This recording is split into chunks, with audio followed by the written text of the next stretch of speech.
कायदे से भले ही न्यूजीलैंड ने दूसरा ओडीआई जीत लिया हो, लेकिन दिल तो भाई राधा यादव ने ही जीता है। क्योंकि भले ही इंडिया ये दूसरा वनडे हार गई, लेकिन जिस तरीके का परफॉर्मेंस राधा यादव ने दिखाया है, बॉलिंग में उन्होंने 4 विकेट लिए और उसके बाद में बैटिंग करते हुए उन्होंने जिस तरीके से 48 रन बनाए, भाई छा गई, राधा यादव छा गई। जिस तरीके का परफॉर्मेंस इंडिया की जो विमेन है, इंडिया की जो टॉप ऑर्डर बल्लेबाज हैं, मिडिल ऑर्डर बल्लेबाज हैं, वो 0 रन पर और फ्लॉप चल रही हैं। लेकिन जिस तरीके से इंडिया की जो बॉलिंग लाइनअप है, वो जिम्मेदारी से अपनी जिम्मेदारी निभा रही है, चाहे वो मेंस हो या विमेंस हो। आज इंडिया और न्यूजीलैंड के दूसरे ओडीआई में देखा गया कि जो इंडिया की जो विमेंस हैं, खास तौर पर राधा यादव और बॉलर्स वगैरह, उन्होंने जिस तरीके का परफॉर्मेंस दिया, इंडिया की जो टॉप ऑर्डर बैट्समैन हैं वो हालांकि कुछ खास नहीं कर पाई, लेकिन राधा यादव ने एक शानदार 48 रन बनाए। उस शानदार 48 रन के बदौलत उन्होंने भाई दिल जीत लिया। जिस तरीके से वो बैटिंग कर रही थी, लग रहा था उनके बैटिंग से कि कोई टॉप ऑर्डर का बल्लेबाज बैटिंग कर रहा है, या मैच में कोई जैसे रोहित शर्मा बैटिंग कर रहे हैं उस तरीके से बैटिंग कर रही थी। बाकी की टीम इंडिया तो उनका साथ नहीं दे पाई, लेकिन राधा यादव ने 2 रनों से अपनी हाफ सेंचुरी मिस कर दी।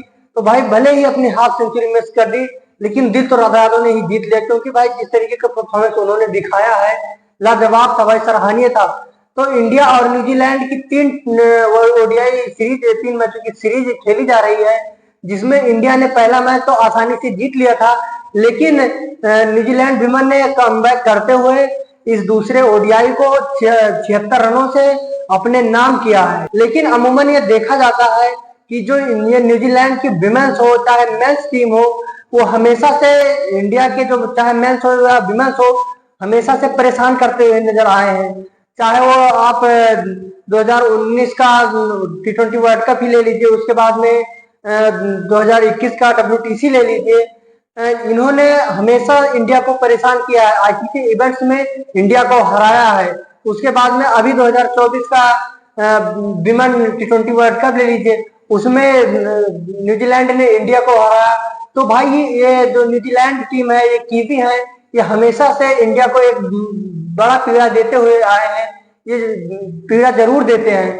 तो उसके बाद में अब अभी T20 वर्ल्ड कप हारने के बाद में महिलाओं का, उसके बाद में इंडिया ने अभी 3 ओडीआई सीरीज का ऐलान हुआ। उसके बाद में जिसका 3 मैच खेला जाना है, उसमें से एक मैच तो इंडिया ने जीत लिया और दूसरा मैच कल खेला गया।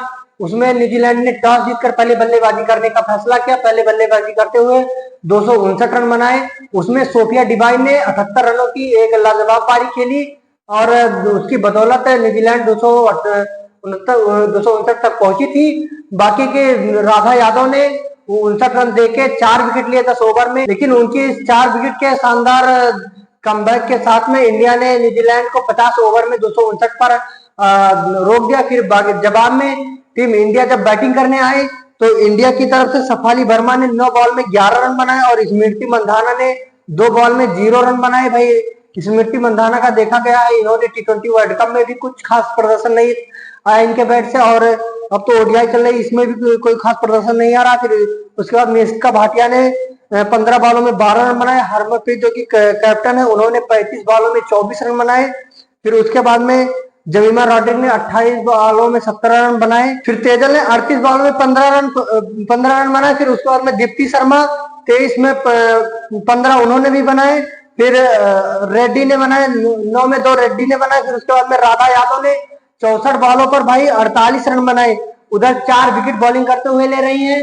फिर उसके बाद में जब बैटिंग करने आई तो 48 रन इधर से भी बनाए। फिर उसके बाद में सैमी ठाकुर ने भी 54 बॉलों में 29 रनों की एक लाजवाब पारी खेली।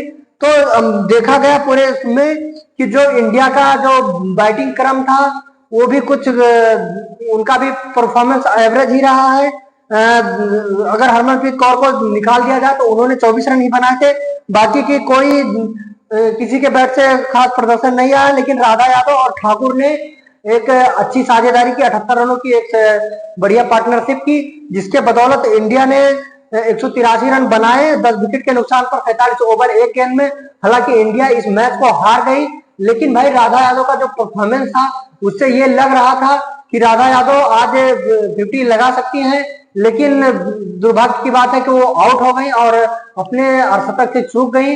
लेकिन ये इंडिया के लिए एक गर्व की बात है कि इंडिया की जो बॉलर्स हैं अब जिम्मेदारी अपनी संभाल रही हैं, वो बॉलिंग में भी अच्छा कर रही हैं और बैटिंग में भी अच्छा कर रही हैं।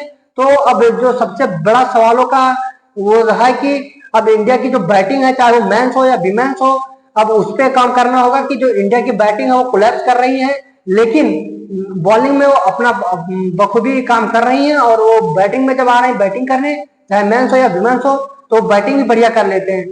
तो इंडिया की जो अब सबसे परेशानी की घड़ी बनती जा रही है वो है इंडिया की बैटिंग लाइनअप, जिसपे काम करना होगा, कोचों को काम करना चाहिए कि हम अपनी बैटिंग लाइनअप को थोड़ा सुधारें।